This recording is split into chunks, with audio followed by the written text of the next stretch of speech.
This process of going and watching 5 hours of me and writing down and taking notes, first, I keep finding they take the wrong notes. Because if you're a beginner, you don't know what's important in terms of what you're going to use of that information.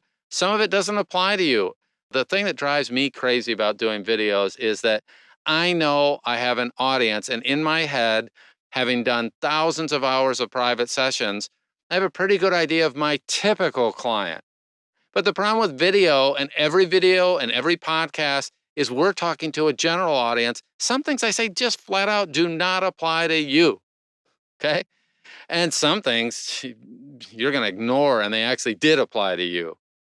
But you have that same thing when you're learning from video that you can't just watch for hours and hours and then go back and expect to remember all that. That's not the way learning works.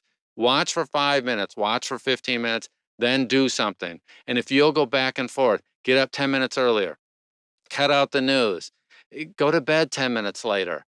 Don't think you need to have hours and hours and hours every day because you are not going to be less busy. I'm predicting here. All right, write this down. You will not be less busy 6 months from now than you are now. You will be more busy. And if you haven't taken the time, you won't get the residuals in terms of time back. So start doing it today. So make me one little, do this for me, okay? And try it for a month. Every day you find 10 to 15 minutes of learning at a minimum.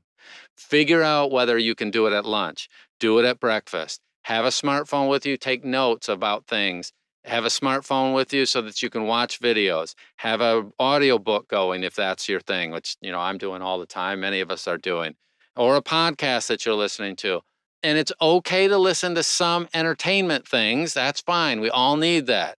I love comedies, so I'm always on the lookout for a great comedy, and I'll go and watch a half hour. And sometimes I split them in half. You don't have to watch the whole thing at once. Sometimes I split them into 10 parts.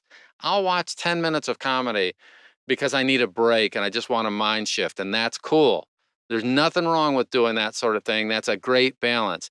But if I was going to watch a 30-minute show this week and I haven't had any learning time, I'm going to cut that down and watch 15.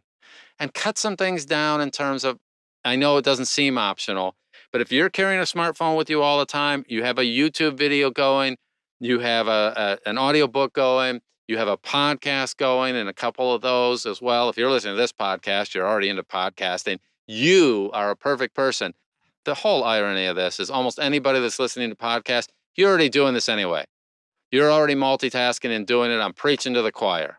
But what we can do is do more of it. We can skip the news. We're not looking for huge blocks of time. We're looking for slivers that we can do, and then making sure that we're going back and forth between learning something for a little bit and doing.